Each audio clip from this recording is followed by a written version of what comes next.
Dah. Assalamualaikum dan salam sejahtera. Hari ni tak ada countdown dah macam. Okey, apa khabar semua? Kita berjumpa lagi. Semalam kami bercuti satu hari, minta maaf. Cuti rehat kejap. Terima kasih kepada semua yang masih lagi bersama kami menonton kami punya FB Live ni. InsyaAllah kami akan meneruskan perkongsian kami berkenaan dengan ilmu emas. Hari ini kami akan membincangkan satu topik. Ikutkan agak basic sebenarnya, kami rasa kita patut ulang kaji sikit perihal emas ni. Kami cuba akan Sebagai bawa... nama saya Nur Zahira.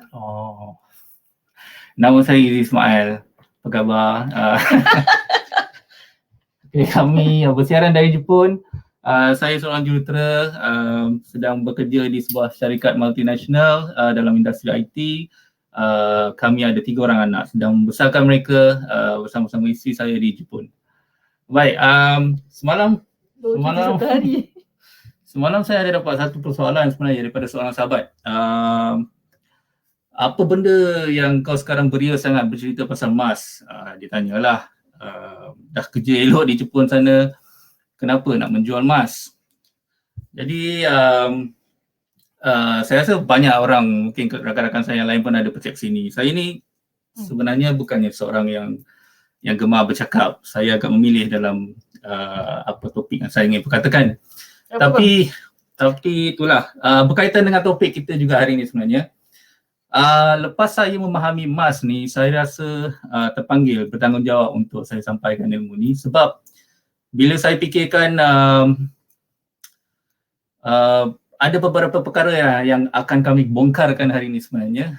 Bila saya fikir pasal kelemahan wang kertas, banyak risiko-risiko besar terhadap wang kertas ni, saya rasa gerun, saya rasa gentar. Saya tak rasa ingin terus membiarkan aset saya berada dalam bentuk wang kertas. Jadi saya rasa emas ni penting untuk kita tukarkan secepat mungkin supaya dapat menjamin kita punya kekayaan satu hari nanti. Panjang.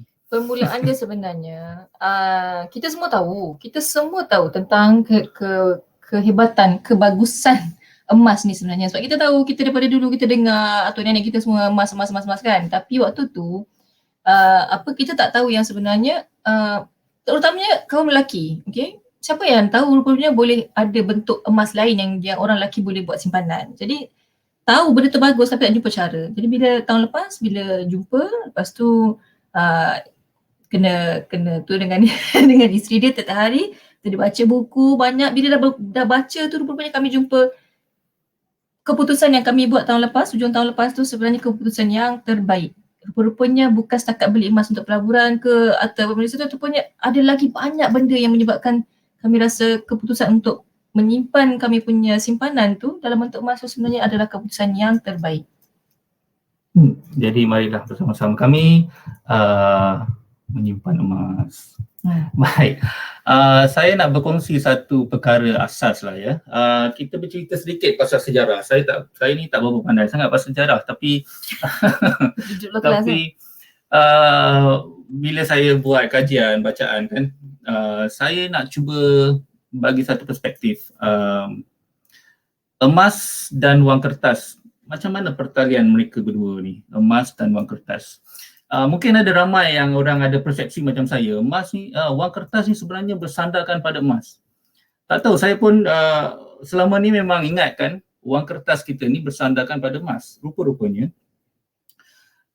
pada tahun 1971, Amerika waktu tu, dia dah putuskan hubungan antara wang kertas dan emas. Okey, kita tahu emas ni memang digunakan sekian lama daripada zaman tamadun manusia lama. Tamadun Islam, tamadun Rom memang dah pakai emas ni. Sampai satu tahap bila wang kertas diperkenalkan, wang kertas ni sebenarnya masih bersandarkan dengan emas. Itu perception yang saya ada selama ni. Tapi rupa-rupanya pada tahun 1971, Amerika $35.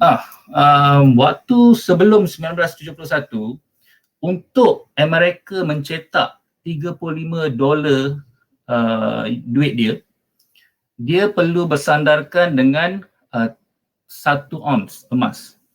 1 ons emas Dia perlu sandarkan emas tu baru dia boleh cetak $35. 1 ounce ni bersamaan dengan 31.1 gram emas. Tetapi pada tahun 1971 ini rentetan daripada peperangan antara Vietnam lah. Jadi diorang nak bayar hutang. Diorang buat satu keputusan drastik waktu tu, nak putuskan hubungan antara emas dan dolar Amerika. Jadi kesan daripada tu, diorang boleh bebas cetak US dollar sesuka hati. Okay. Tetapi bermula dari saat tu, Amerika Syarikat ni dia mempromosikanlah kuasa wang kertas tu. Jadi dia galakkan wang kertas ni digunakan dalam dagangan, dan mata wang kertas negara-negara lain sebenarnya dia diterbitkan daripada US dollar. Sebab macam Malaysia punya reserve negara kita adalah dalam bentuk US dollar. Okey. Dalam mereka sibuk mempromosikan US dollar sebagai wang kertas dagangan dunia, satu perkara yang kita tak sedar rupa-rupanya, okey, yang sebelah kanan tu adalah satu table negara-negara yang menyimpan emas, penyimpan emas terbesar dunia. Okey. Dalam kita tak tahu rupa-rupanya Amerika yang sibuk mempromosikan dia punya US dollar ni, betapa liciknya mereka ni, diorang tu adalah pemilik emas terbesar dunia. Okay, berapa tu nilai dia? 8,000 tan lebih US holder pada Amerika. Kemudian kita tengok negara-negara kuasa-kuasa ekonomi besar dunia. Germany, Itali, France, Rusia, China, Switzerland, Japan. Dalam list ni kalau kita tengok Wikipedia, Malaysia berada dalam nombor ke-50 lebih. Dan betapa sedihnya kita tak jumpa negara-negara Islam dalam ni. Adalah Turki, Kazakhstan ni Eropah. Stan Islam. Jadi di mana negara Islam? Negara Islam kita punya emas ni adalah mata wang sunnah daripada zaman tamadun Islam kan. Tapi betapa sedihnya kita tengok dalam senarai ni tak banyak negara-negara Islam yang memiliki emas. Kenapa diorang ni simpan emas? Persoalan dia. Sebab apabila berlaku sebarang keruntuhan mata wang, sistem mata wang ataupun berlaku sebarang bencana dunia, emas tu nanti akan digunakan, itulah sebagai wealth protection tu, sebagai pelindung harta diorang. Tapi kita tak ada, kita punya holding power emas tu tak banyak. Jadi itulah antara misi kami. Ingin melihatlah setiap satu seksi rumah Muslim ni adalah memiliki emas. Ada orang cakap, baguslah, dah cetak duit banyak kan, dah tak bersandarkan pada fizikal emas fizikal, boleh cetak duit banyak, semua orang boleh ada duit lah, bagus macam tu, tak adalah orang miskin, semua orang ada duit. Macam tahun selepas COVID pun, lepas Joe Biden naik, dia memang ada US akan cetak lebih banyak wang kertas untuk tampung segala kos yang kerugian waktu COVID tu semua, memang ada ya. Jadi orang kata baguslah, cetak duit. Lepas ni boleh lah tabur dengan helikopter kan, tabur je duit. Okey. Apa yang orang tak faham, ini pentingnya bila kita ada ilmu. Bila terlampau banyak duit wang kertas dicetak, kita akan menyebabkan wang kertas nilai wang kertas semakin turun. Semua orang dah ada duit, semua dah ada, barang pun akan jadi, itu yang akan menyebabkan inflasi. Bila terlampau banyak wang kertas dicetak, itu yang bahaya. Sebab dia tidak lagi bersandarkan pada emas, dia boleh cetak sesuka hati dia, itu yang orang tak tahu. Bukan dia cetak banyak, sonok lah dia duit. Salah tu, kena betulkan. Sebab itulah kena banyak membaca. Ada terima lagi. Bila kami dapat benda-benda macam ni baca, macam mana ya? Nak membimbing orang, mendidik, membuka mata lebih ramai orang faham tentang ni. Ada yang tanya, kalau dah ada, semua orang dah ada emas, dan emas tu siapa lagi yang nak beli? Nanti kalau pesawat kalau kita nak tukar dengan beras ke, pakcik-pakcik yang dekat sawah padi tu semua, nak bagi dia makan beras, nak bagi makan emas ke, tukar dengan emas ke? apa yang orang kurang faham kat situ sebenarnya, kalau dah semua orang memiliki emas, emas tu akan jadi satu bentuk mata wang semula. Okey, macam sama lah macam dia kata, dia akan jadi satu bentuk mata wang semula. Maknanya kita boleh membeli semua tu dengan menggunakan emas. Okey, tanpa perlu apa-apa risau pasal inflasi, apa risau pasal kerajaan jatuh, semua-semua tu tak perlu risau lagi dah sebab kita ada emas. Emas itulah mata wang yang sebenar. Hmm. Macam kita beli token untuk coin laundry tu kan, kita masukkan duit, kita dapat coin. Kita guna servis tu menggunakan coin. Tapi mata wang sebenar, wang yang sebenarnya adalah duit kita. Sama juga macam ni. Emas tu yang mata wang utama. Bila dia beli dengan $35 tu, itu adalah token. Mata wang tu sebenarnya adalah emas. Okay. Rakyat Malaysia mungkin tak berapa boleh relate lagi lah dengan isu ni sebab kita alhamdulillah Malaysia tak perang lagi, Malaysia tak ni apa, tak ada masalah semua-semua tu. Okey, jadi rasa macam selamat je, simpan je semua duit kita dalam bentuk wang kertas. Ya betul, tapi nauzubillah kalau satu hari, tak payah satu hari slide yang seterusnya akan Reza akan tunjukkan apa jadi bila wang kertas kita jatuh. Itu pun satu benda yang kita perlu fikir. Sekarang memang aman, tapi kita perlu ada simpanan juga dalam bentuk emas. Saya tak kata suruh letakkan semua ya. Saya banyak kali kami remind, kami ingatkan, bukan campak semua simpanan kita dalam bentuk emas. Tidak. Kena ada simpanan dalam wang kertas. Okay, saya nak sentuh sebab dalam beberapa siri sebelum ni kami banyak kali cerita pasal kuasa beli mata wang kertas yang semakin merosot sepanjang tahun. Saya cuba nak bagi pemahaman yang lebih berkenaan dengan isu ni. Baik, masih ingatkan lagi kita dengan krisis ekonomi tahun 98. Okay. Pada tahun 98, sebenarnya saya cuba buat chart ni. Ini adalah prestasi mata wang ringgit Malaysia berbanding dengan US dollar dan Japan yen. Okay, kalau kita tengok pada slide tu, table yang pertama sebelah kiri, ada sebelum dan selepas. Sebelum tu adalah sebelum berlakunya kegawatan ekonomi itulah. Pada 7 Julai 1997, 8 Julai 1997, untuk kita membeli $1 Amerika, kita memerlukan RM2, lebih kurang RM2 Malaysia, RM2.50 ringgit Malaysia. Kemudian dalam beberapa bulan kemudian, 2 Januari 1998, harga untuk membeli $1 meningkat menjadi RM3.93. Berterusan 5 Januari RM4, 6 Januari almost RM4.30 dan meningkat sampai 12 Januari menjadi RM4.65 untuk membeli satu nilai yang sama iaitu $1. Jadi kita kena keluar banyak duit ringgit Malaysia untuk kita membeli nilai $1. Waktu ni berlaku kegawatan ekonomi yang dipanggil krisis ekonomi tahun 97-98. Apa yang berlaku? Kalau kita tengok kenaikan kemerosotan ringgit Malaysia sebelum dan selepas tu melebihi 50%.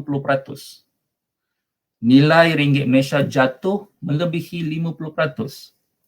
Waktu ni kesan pada negara, apa yang jadi pada negara disebabkan prestasi ringgit Malaysia tu lemah berbanding dengan mata wang asing. Kita kena keluarkan lebih banyak duit ringgit Malaysia untuk beli barang-barang keperluan daripada luar ni.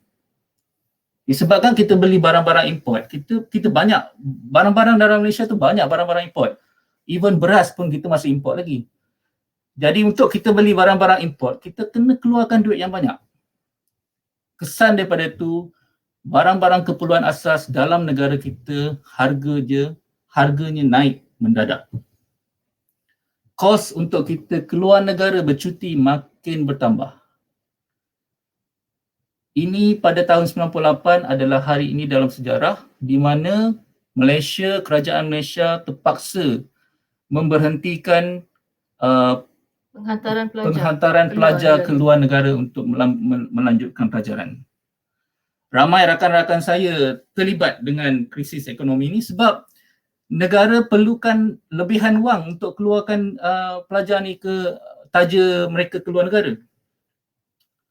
Jadi waktu tu, kalau dalam kata lain, kalau kita ada simpanan dalam bank 10,000 sebelum kegawatan ekonomi ni, selepas kejatuhan ringgit Malaysia 50%, seolah-olah nilai duit kita dalam bank tu daripada 10,000 jatuh menjadi separuh, 5,000, sebab harga-harga dekat dalam harga barang dalam pasaran dah meningkat, melonjak naik. Kadar inflasi bertambah. Jadi kita kena keluarkan duit yang banyak untuk beli barang. Dalam kita tak sedar, daripada nilai RM10,000 duit kita dalam bank jatuh menjadi RM5,000. Walaupun angkanya sama, tetapi nilai dia merosot. Disebabkan kadar inflasi, kuasa beli ringgit Malaysia tu semakin berkurangan. Saya tak cerita pasal jangka masa panjang ni. Dalam tempoh beberapa bulan saja tu, sekelip mata duit ringgit Malaysia tu nilai dia jatuh lebih 50%. Maknanya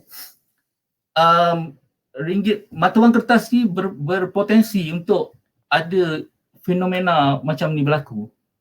Walaupun kita ada duit dalam tangan kita, tapi dalam diam kita tak tahu duit tu jatuh nilai dia. Dalam kes ni lebih 50%.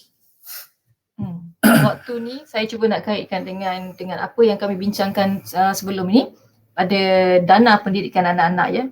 Cuba bayangkan kalau tuan-puan simpan dalam bank duit kertas 100,000 untuk tampung pendidikan anak-anak pada waktu itu untuk keluar negara, 100,000.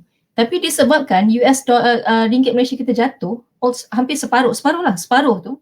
Jadi 100,000 tu tinggal hanya 50,000 saja untuk kita hantar anak kita keluar negara. Tetapi kalau tuan-puan waktu itu tengah simpan emas untuk pendidikan anak-anak, nilai dia masih sama.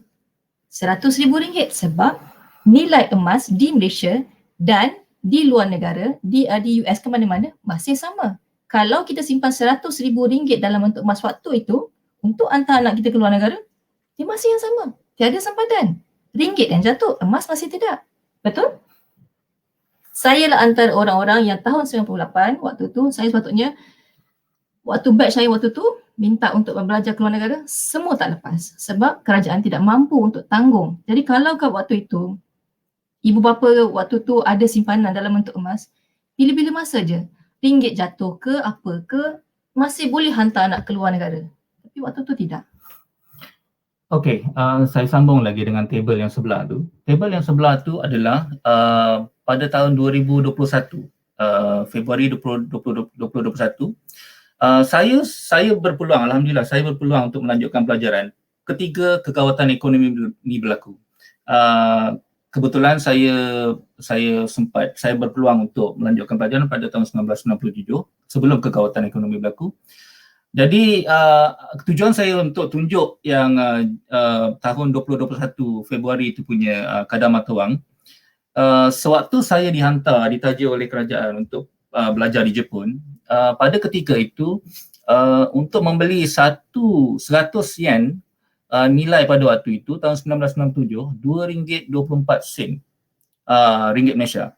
Tetapi 24 tahun kemudian, 2021 tolak 97, lebih kurang 24 tahun ya. 24 tahun kemudian harga untuk membeli 100 yen nilai yang sama meningkat menjadi RM3.80. Itu pun lebih berapa persen tu? 50% ke atas, lebih daripada 50%. Dalam tempoh 24 tahun nilai mata wang kertas tu ringgit Malaysia merosot. Dalam tempoh jangka yang panjang 24 tahun, duit Malaysia, ringgit Malaysia tu semakin lama semakin jatuh. Dalam kata lain, contoh yang senang kami selalu cerita pasal karipap. Duit karipap, harga karipap tu daripada harga 10 sen tahun 80-an dulu menjadi 50-60 sen pada sekarang. Dia dah naik 5-6 kali ganda. Mana hilangnya? Sama je dia punya saiz, sama je dia punya inti. Tetapi harga tu meningkat 5-6 kali ganda. Itu menandakan fenomena ni menunjukkan yang kuasa beli wang kertas tu semakin lama semakin merosot. Nak sambung? Okey.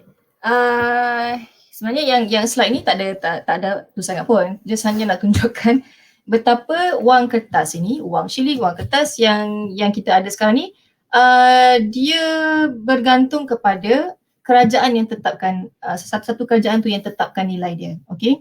Saya bagi contoh shilling RM1 yang itulah yang macam tu, yang tu saya rasa budak zaman sekarang tak tahu sebenarnya pernah ada shilling tu. Tahun 2005 dia berhentikan edaran. Jadi sesiapa yang ada duit shilling emas waktu tu, shilling ni bukan shilling emas lah, shilling lah ni RM1 ni, selepas 2-3 tahun lepas tu tak laku lagi dah tak boleh pakai. Saya lah antara orang-orang yang waktu tu balik daripada Jepun, tak tahu pun sebenarnya, balik bercuti, tak tahu yang sebenarnya dah tak boleh pakai, pergi ke farmasi dan diketawakan oleh budak kaunter, budak-budak orang belakang yang beratus semua ketawa, duit ni dah tak boleh pakai kak. Jadi waktu tu saya masih ada lagi RM1, tapi dah kerajaan kata tak boleh pakai, dah habis, tak laku RM1 tu, macam tu saja. Okey, samalah contoh dengan duit RM100 yang lama-lama ni, bila ditulis kat situ wang kertas ini sah diperlakukan dengan nilai, maknanya kerajaan yang letakkan nilai tu berapa dekat atas wang kertas tu. Okey, dia bukan bersandarkan pada emas, pada apa-apa, dia hanya wang kertas yang sekeping kertas yang tak bernilai lah. Sekeping kertas yang tak ada lekat nilai apa-apa. Sebab cuba bayangkan kita koyak kertas tu kan, kertas tu sendiri pecah dua, tak bernilai apa dah, dia jadi nilai dia kosong. Bukanlah nak kata tak laku dah duit tu, bukan. Maksud dia bila-bila masa kalau apa-apa, na'udzubillah, kalau apa jadi, macam saya cakap lah, kita rakyat Malaysia alhamdulillah bersyukur benda tu tak pernah jadi lagi dekat kita, macam perang Vietnam semua yang orang selalu bagi contoh tu. Ni bukan apa ni? Okey, jaminan kerajaan pada wang kertas tu, sekeping kertas yang tidak bernilai tetapi kerajaan memaksa nilai itu terkandung di dalam kertas tu, itu maksudnya jaminan kerajaan. Jaminan kerajaan ni tertulis pada wang kertas tu. Wang kertas ini, penggunaan wang kertas ini tertakluk dengan nilai. Itu adalah jaminan kerajaan. Jaminan kerajaan ni pula bergantung kepada situasi ekonomi, politik sesebuah negara. Kita tengok keadaan dekat negara-negara Timur Tengah, negara-negara yang bergolak. Bila keadaan politik, keadaan negara tu tak terkawal, nilai jaminan kerajaan tu diorang boleh tarik bila-bila masa sebab negara pun dah huru-hara kan. Daripada kertas yang bernilai terus menjadi nilai dia dah lupus, hilang. Jadi InsyaAllah benda-benda tak akan berlaku di Malaysia. Tetapi kita tak boleh jangka kan benda-benda macam ni. Yes, we cannot predict future lah apa akan jadi. Cuma sebab itulah kami katakan, bukannya campak semua macam ni contoh sini. Ini sebenarnya dah ramai orang tanya pada kami. Ada satu Twitter yang sedang viral di kalangan penjual pembimbing emas ni. Jadi dia kata kat situ kalau yang bawah gaji 3,000 jangan buat masa beli gold bar. Banyak lagi benda yang boleh dibuat, jangan percaya pada penjual emas, benda tu yang terakhir untuk dibeli semua-semua tu. Okey. Bila kami ni berusaha untuk membimbing lebih ramai untuk menyimpan emas, untuk ada ilmu, membuat sesuatu. Jadi bila ada benda-benda macam ni agak terkesan sebab betul, kami tak pernah katakan suruh bila ada, especially bila ada duit Alsina ni kan, nombor 7 baru orang kata beli emas, okey? Kami tak katakan suruh jadikan benda ni nombor 1. Tolak tepi bayar hutang, simpan duit kecemasan semua, tidak. Bukan itu. Maknanya kalau kata dapat duit Alsina, dapat duit gaji, bukan beli emas selambak habiskan 50% daripada gaji untuk beli emas, bukan macam tu. Maksud dia kita masih kena ada tabung kecemasan, okey, 6 bulan gaji. Kalau gaji 3,000, pastikan dalam ASB, dalam tabung haji kena ada 3,000 kali nak 18,000. Itu adalah kecemasan. Kita masih perlukan wang kertas. Walau macam mana pun kita masih perlukan wang kertas. Sebab, okey, seperti yang kami katakan, emas ni dia adalah jangka masa panjang. Dia adalah satu pelaburan jangka masa panjang dan juga dia ada penyimpan nilai. Tapi dia tak boleh beli hari ni, bulan depan kita dah nak jual. Memang akan rugi. Okey, kita masih perlukan wang kertas sebagai dana kecemasan. Tetapi daripada gaji 3,000 tu tak banyak pun, ambil RM100 sebulan, simpan emas sikit ke tepi. Okey, semalam pun ada 2 hari lepas Dr. Azizul Azli, pakar kewangan yang kebetulan dia juga adalah seorang master dealer dalam syarikat Public Gold, bermula dengan dia minat daripada nak menyimpan emas dulu sebagai pelaburan, dan kemudian didapati syarikat public gold ni menepati cita rasa dia untuk dia bagi tahu sebarkan ilmu tentang emas. Jadi dia sekarang master dealer, dia ada berkongsikan bagaimana barang kemas tidak sesuai untuk dijadikan pelaburan. Okey. Itu betul. Barang kemas tak sesuai jadi sebab dia ada susut nilai semua tu. Tapi bukan maksudnya emas secara pukul rata. Gold bar masih sesuai untuk dijadikan simpanan masa depan, pelaburan, gold bar masih sesuai. Bukan barang kemas. Okey, itu pun sebab tu saya banyak kali ingatkan, kita nak buat sesuatu pelaburan, pastikan kita ada ilmu yang cukup. Okey, tahu apa yang kita nak buat. Jangan ikut-ikut orang, jangan ikut matlamat orang. Kita sendiri kena tahu. Okey? Kena ada tabung kecemasan dalam bentuk wang ringgit masih. Bukan habiskan semua duit IC kat dalam emas bukan. Tidak. Satu lagi. Seorang lagi pakar kewangan dekat dalam tempatan, Azizi Ali pun bercerita tentang bagaimana kalau tengok dia punya Twitter, kalau tengok dia punya Telegram, Facebook dia, banyak kali dia cakap beli emas. Dia pun salah seorang daripada penyimpan emas dan juga master dealer dalam public gold. Okay, sama cerita dengan Dr. Azizul Azli. Bermula dengan minat dia untuk menyimpan emas dulu, lepas tu baru dia rasa macam public gold merupakan syarikat yang bagus untuk dia jadikan platform untuk dia bercerita pada lebih ramai orang untuk menyimpan emas. Okey, sekarang mereka berdua memang actively membimbing lebih ramai untuk menyimpan emas. Okey, kalau kita tengok scholars, Islamic scholars ramai, Syekh Imran Hussein.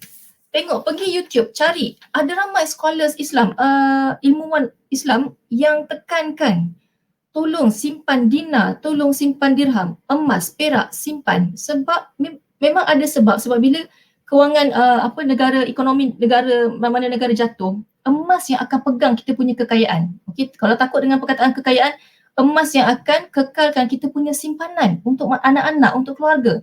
Dia yang akan kekalkan. Jadi kalau tak nak percaya pada Azizi Ali ke Azizul Azli ataupun Robert Kiyosaki pun tak nak percaya, pergi Google, cari scholars Islam. Kenapa mereka ni suruh, dalam pada diorang bergaduh, kalau ada salah seorang ni yang selalu bertekak dengan Syekh Imran ni, dia cakap dalam banyak-banyak benda yang dia tak agree dengan Syekh Imran ni, dia agree yang emas adalah simpanan yang terbaik untuk orang Islam dan semua. Okay? Jadi simpan. Robert Kiyosaki, siapa tak kenal, dia sangat-sangat famous tentang dia adalah pakar kewangan dunia, pakar hartanah. Okay? Kalau pergi kat Twitter dia, saya pun sampai rasa nak muntah. Ya, faham. Asyik cakap buy gold, buy silver, buy bitcoin. Dia sendiri tahu disebabkan kes dekat US sekarang ni tengah cetak wang kertas yang banyak, jadi akan menyebabkan inflasi dan akan timbul satu jurang yang antara orang kaya dan miskin yang sangat besar disebabkan oleh cetakan wang kertas yang berlebihan ni. Jadi dia banyak kali remind, 2021 please go and buy gold, silver and bitcoin. Banyak kali. Pergi check kat Twitter dia. Saya tengok pun macam berderit-derit dia cakap pasal benda ni. Okay? Jadi siapalah kita yang dekat Twitter nak bercakap pasal jangan beli emas. Sedangkan pakar di dunia, pakar tempatan, pakar kewangan semua, pakar Islamik, ilmuwan Islamik berpesan pada kita supaya kita simpan emas. Jadi kenapa kita nak argue benda-benda macam tu sedangkan kita punya ilmu masih sikit lagi di bawah ni. Itu pesanan garang saya sebenarnya. Okey, itu kira betul atau?